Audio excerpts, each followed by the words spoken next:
What are some things that sound like compliments, but are actually insults? Wow. I'm so impressed. I didn't think you were capable of that. Respond with wow. You're much more aware than everyone tells me. Oof, I missed some opportunities. No worries. You can always try again. When my art teacher said great effort, there was a girl with mild cerebral palsy, CP, in my art class in high school, and the teacher stood behind as she drew for a while and said, "Wow, your self-portrait may actually turn out to be alright."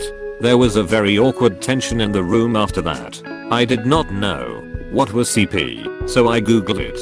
Realized few seconds later that it was the most dangerous Google of my life. Yeah, that's one of the abbreviations that's probably worth it just to spell out. Man. That and CBT. Are you interested in cognitive behavioral therapy or really into sea and ball torture? I always liked this one. I think from The Simpsons. I was afraid that you would respect me less. No, that would be impossible. Was this between Seema and Super Nintendo Charmers? There are lots of thin and pretty girls who wish they were as funny as you. Ouch. That's what I thought. Then I cried. Then I worked on losing the weight. Then she put on weight and had to borrow some of my old fat clothes which had gotten too big for me. This is a type of revenge story I love to hear. F her. I see you showered. Nice. Once this girl in my class came up to me and was like, "Your hair looks so nice today. Normally it's so greasy." And I was just like, "Oh, cool. Thanks. I hate my greasy hair. I wash it constantly, but 12 hours after I shower my hair has more grease than the back half of a New York McDonald's. It might be because of the constant showering. I heard that if you wash your hair too much, it will become extra greasy to compensate. For some people this is true. Not the person you're responding to, but another greasy weasel. And for me it's definitely not. I tried the don't wash your hair so much and even managed a full summer of almost no washing. It doesn't matter. My scalp doesn't give a fuck. I hate it. I wish I could wear a headscarf every day. You were so pretty as a child. Oof. This hit home. My mom has this joke that she thinks is hilarious. Whenever we happen to see an old photo of me when I was a kid, she, without fail, will say, "You used to be so cute. What happened?" Every time. Literally cracks herself up with it too. If I show I don't think it's funny, she'll do the arm slap thing. Oh come on. You know I'm just joking. What happened to your sense of humor? My mom loved that joke until I once responded with "I got hot." She doesn't use that joke anymore. I started to resemble you. You take no prisoners, do you? Straight up annihilation. No matter what people say about you, I think you're okay. My father always uses to say to his students, "You know, Jimmy, it's not true what they write about you on the bathroom stalls." My personal favorite is, "You're a gentleman and a scholar. I don't care what they say about you. You know there's two types of people in this world. I don't know what they are, but I keep hearing there's two types. There are _two types of people in this world. 1. Those who can extrapolate from incomplete data. Anything compliment with the word back quote actually in it. You're actually quite pretty, you're actually smart. I've gotten you're prettier than I thought from someone I had known for a year. I dressed up. Guess he wasn't used to it. One time I wore a high ponytail, which I rarely do, around a guy I had been dating. He ate a little mushrooms that day, so was being very honest. And at one point he looked at me and said I was so pretty, and then asked if I try to make myself look less pretty most of the time. Still confused. Was he right? Was it the mushrooms? A high ponytail's my look. She's friggin' hot when she wants to be, yeah. When she wants to be a co-worker of my ex. To my ex. About me. He was in a lol. Interesting how the inflection changes the meaning of that sentence. If he'd have said yeah when she wants to be, that's empowering. But not when he said it like he did. Just thought that was kind of interesting. Shows how lots of communication doesn't work unless you're face to face. Wow, you are just so different. In school the adults called me unique. The other kids called me weirdo freak. I eventually realized those were basically the same thing. Just that the first one is the slightly polite version. But unique weirdo freaks are the best kind of people. You are as smart as you are handsome.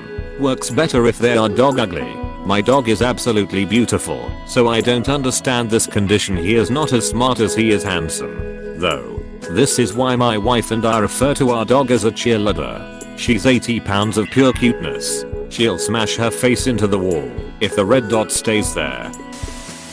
I love how you'll just wear anything. The comedian George Gobble, after looking at all the other guests on the sofa on The Tonight Show, said to Johnny Carson, "Have you ever felt like the world is a tuxedo and you're a pair of brown shoes?" The guests were Frank Sinatra, Dean Martin, and Bob Hope. I still find that funny after all these years. You remember the war? It was in all the papers. It's a good thing you're pretty. I work in kitchens where ribbing the servers when they screw up is a popular pastime. My go-to was "it's okay. I coast through life on my good looks too." We had a young lady at work who used to say, "I don't have to be smart. I'm cute." Problem is, it didn't work as well as it would have with some others. She wasn't cute. She was stunning. And she was also a brilliant engineer. So she was a stunning brilliant engineer. Do you work in a disaster film? Seriously. Next we'll get a description of her pert breasts and how she's totally not at all aware she looks like a supermodel.